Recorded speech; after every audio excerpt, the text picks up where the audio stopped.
बिस्मिल्लाहिर्रहमानिर्रहीम। अस्सलाम वालेकुम students. Merit boarding and day school and college की ऑनलाइन क्लासेस में आपको खुशामदीद।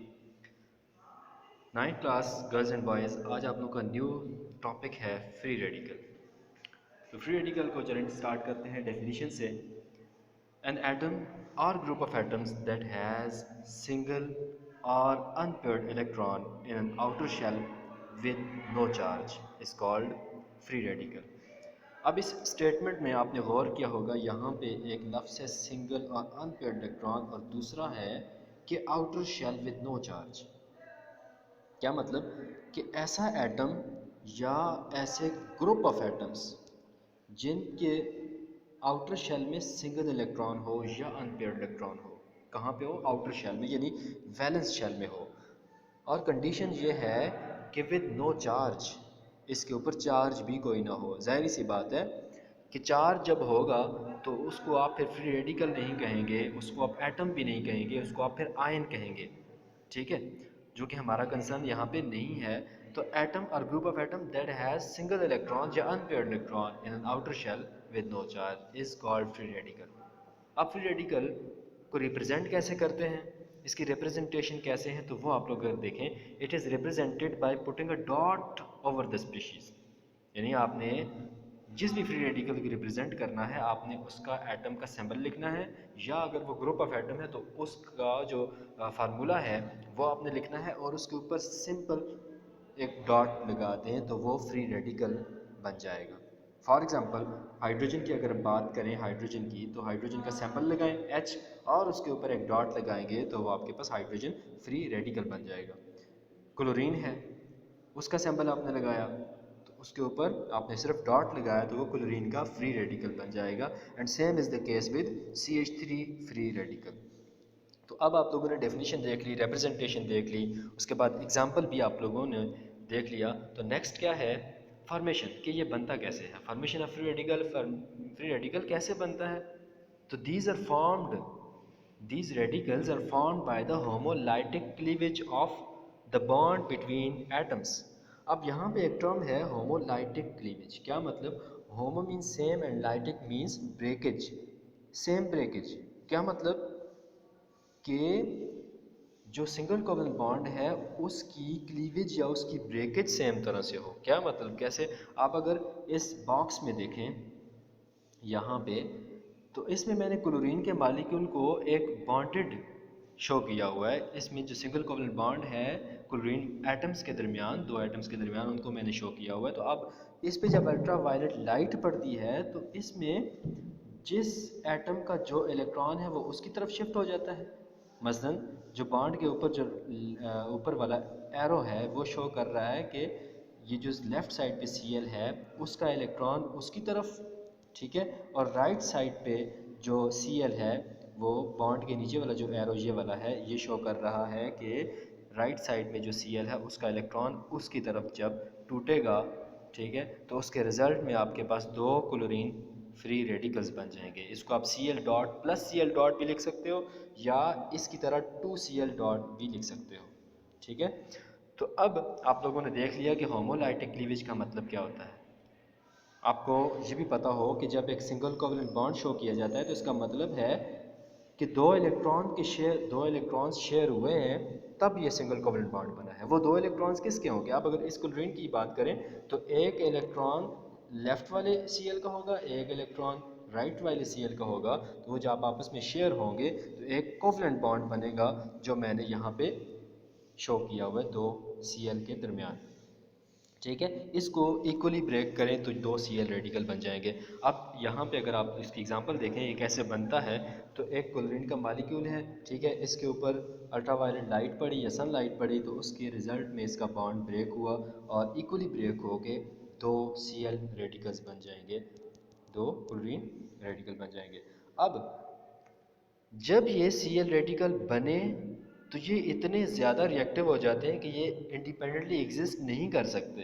तो ये क्या करते हैं, ये किसी स्टेबल मालिक्यूल जैसे CH4 है, ठीक है, इसके साथ रिएक्ट करके ये क्या बनाते हैं, ख़ुद तो स्टेबल हो जाते हैं, HCl स्टेबल मालिक्यूल है, ठीक है, लेकिन उस जो जिस जिस स्टेबल मालिक्यूल पे इन्होंने अटैक किया रेडिकल्स ने, उसको ये रिएक्टिव कर देते हैं in the form of free radicals. अब जब इसने Cl ने यहाँ पे अगर आप देखें CH4 पे अटैक किया in the presence of ultraviolet light, तो इसने बनाया क्या, CH3 रेडिकल, साथ में HCl, यानी खुद तो स्टेबल हो गया, उसको ये अब फ्री रेडिकल की फॉर्म में छोड़ गया है। अब जैसे Cl ने इस पे अटैक किया CH4 पे, वैसे ही अब CH3 भी रेडिकल बन चुका है जो कि इंडिपेंडेंटली एग्जिस्ट नहीं कर सकता, और ये किसी स्टेबल मालिक्यूल को ढूंढेगा जैसे Cl2 है, ठीक है, उसके साथ रिएक्ट हो कि खुद ये स्टेबल होगा और उसको क्या करेगा, रेडिकल बना के रिएक्टिव कर देगा या अनस्टेबल कर देगा, ठीक है। अब यहाँ पे आप इस इक्वेशन में भी देख सकते हैं कि CH3 का जो रेडिकल है उसने रिएक्ट किया Cl2 के स्टेबल मॉलिक्यूल के साथ, उसको इसने तोड़ा और ख़ुद जो है ये CH3Cl की फॉर्म में स्टेबल मॉलिक्यूल बन गया और साथ में Cl2Cl रेडिकल बन गया, ठीक है। ये इस तरह से बनता है, फॉर्मेशन ऑफ रेडिकल कुछ इस तरह से होती है, in the presence of sunlight होती है, ठीक है। नेक्स्ट है आप लोगों का टॉपिक मॉलिक्यूल। तो मॉलिक्यूल क्या होता है, केमिकल, इसकी अगर डेफिनेशन देखें तो केमिकल कम्बिनेशन ऑफ टू और more than two atoms that can exist free in nature is called molecule. क्या मतलब कि दो या दो से ज़्यादा एटम्स का कम्बिनेशन, लेकिन कौन सा combination, chemical combination. Chemical combination जब होगा और ऐसा कम्बिनेशन कि वो फिर एग्जिस्ट भी कर सकें फ्रीली, नेचर में एग्जिस्ट फ्रीली कर सकें, तो उसको आप क्या कहेंगे, मॉलिक्यूल कहेंगे, ठीक है। और ये मॉलिक्यूल स्मॉलेस्ट यूनिट है सब्सटेंस की, जैसे आपने पिछले लेक्चर में पढ़ा था कि atom is the smallest unit of an element, वैसे ही मॉलिक्यूल किसकी स्मॉलेस्ट यूनिट है, सब्सटेंस की है, ठीक है। फॉर एग्जांपल अगर आप हाइड्रोजन को देखें तो दो हाइड्रोजन के एटम्स मिले, आपके पास एक H2 का मॉलिक्यूल बना। कैसे मिले, केमिकल केमिकल कम्बिनेशन हुआ दो हाइड्रोजन एटम्स का, तो H2 मॉलिक्यूल बना। इसी तरह Cl2 को देखें तो दो Cl के एटम्स मिले, केमिकली कंबाइन हुए तो Cl2 मॉलिक्यूल बना। इसी तरह HCl बना, H2O भी इसी तरह chemical combination of three atoms. कौन से थ्री एटम्स, दो हाइड्रोजन के एक ऑक्सीजन के एटम्स, टोटल थ्री एटम्स, ये केमिकल कंबाइन हुए और आपके पास क्या बन गया, वाटर का मॉलिक्यूल, ठीक है, जो स्टेबल है। अब मॉलिक्यूल तो आपने देख लिया कि क्या होता है, केमिकल कम्बिनेशन होता है दो या दो से ज़्यादा एटम्स का। अब इसकी क्लासिफिकेशन करें कि ये कितनी तरह की कैटेगरीज में एग्जिस्ट करते हैं मॉलिक्यूल्स। तो molecules are classified on the basis of number of atoms, nature of atoms and size of atoms. तीन तरह की कैटेगरीज हैं आपके पास मॉलिक्यूल्स के। तो पहली है नंबर ऑफ एटम्स। अब इस कैटेगरी में आप देख सकते हैं, आपको ये चीज़, इसका आइडिया हो गया होगा कि किसी भी मॉलिक्यूल में कितने एटम्स हैं, कितने एटम्स हैं, तो उसको आप अलहदा एक कैटेगरी में डिवाइड कर देते हो। मसलन फर्स्ट कैटेगरी है मोनो एटॉमिक मॉलिक्यूल।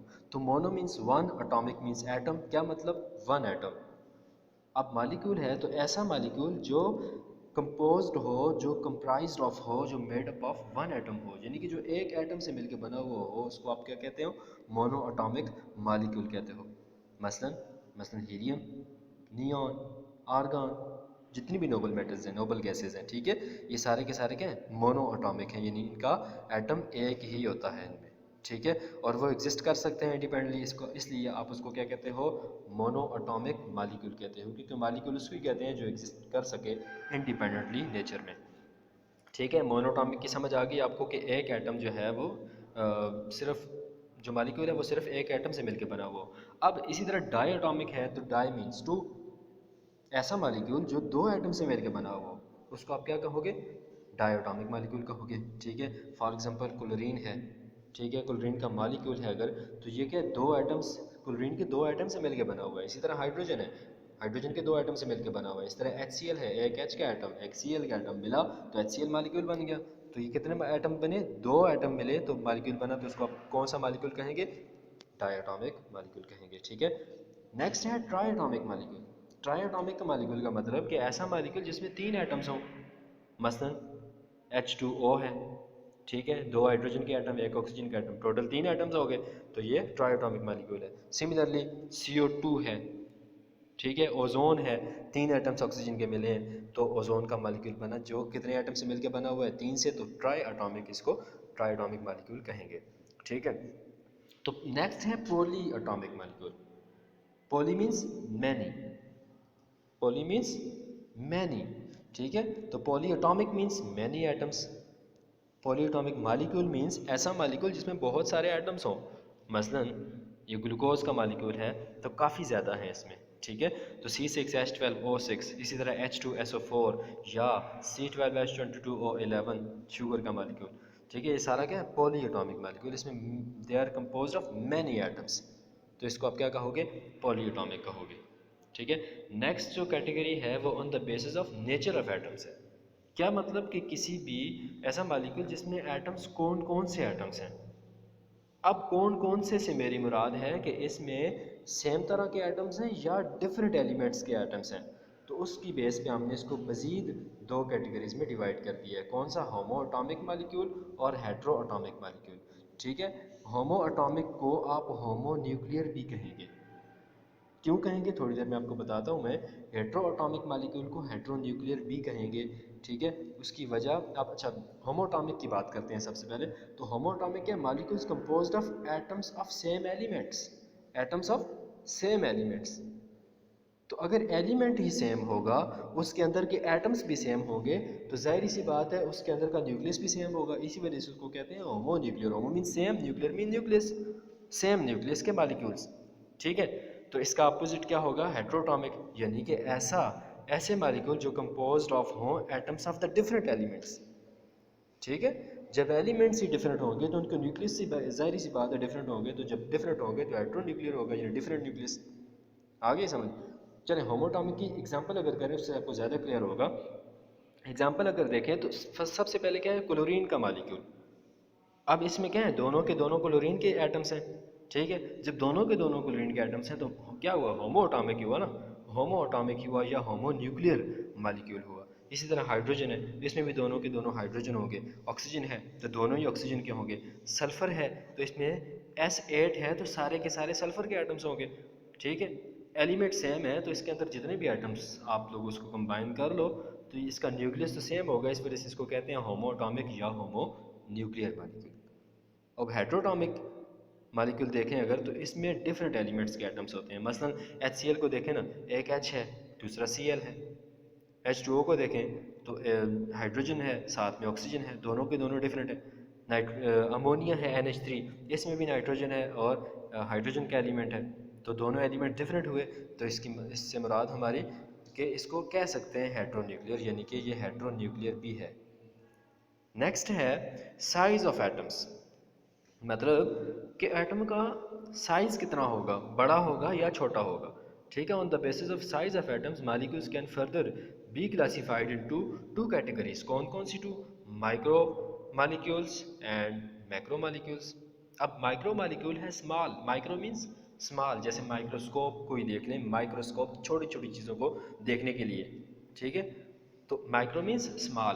तो ऐसे मालिक्यूल जो small sized molecules are micro molecules, जिसमें जो मालिक्यूल्स स्मॉल साइज के हों, ठीक है, उनके एटॉमिक वेट स्मॉल हों, ये सारे किस में आते हैं, माइक्रो मालिक्यूल में आते हैं। फॉर एग्जांपल मिनरल्स हैं आपके पास, वाटर है, ठीक है, ये सारे के सारे क्या हैं, माइक्रो मालिक्यूल्स हैं। मिनरल्स मतलब जो आप साल्ट्स होते हैं, कैल्शियम मैग्नीशियम सोडियम आयरन वगैरह, ये सारे के सारे इनऑर्गेनिक साल्ट्स, ये सारे मिनरल्स हैं, ठीक है। तो minerals and water are micro molecules की एग्जांपल है। तो macro molecule, macro means large, ठीक है। तो मैक्रो मालिक्यूल कौन से होंगे, वो मालिक्यूल होंगे जो लार्ज साइज़ के होंगे, ये जिनके एटॉमिक वेट्स बहुत ज़्यादा होंगे, ठीक है। For example haemoglobin found in blood, haemoglobin जो होती है आपके ब्लड में, रेड ब्लड सेल्स में, ठीक है। तो वो क्या है, इसकी एग्जांपल है मैक्रो मालिक्यूल की, ठीक है। लार्ज साइज़ का मालिक्यूल है हीमोग्लोबिन, इस वजह से आप इसको किस में पढ़ते हो, मैक्रो मालिक्यूल में पढ़ते हो, ठीक है। तो आज का लेक्चर यहाँ पे ख़त्म हुआ, तो मैं जल्दी से इसको समराइज़ कर देता हूँ। आज आपने क्या पढ़ा, फ्री रेडिकल पढ़ा। फ्री रेडिकल क्या होता है, कोई भी एटम हो सकता है या ग्रुप ऑफ एटम हो सकते हैं जिसके पास आउटर शेल में सिंगल इलेक्ट्रॉन हो या अनपेयर्ड इलेक्ट्रॉन हो और उसके ऊपर कोई चार्ज भी नहीं होना चाहिए। और उसको रिप्रेजेंट कैसे करते हैं, just putting a dot over the species.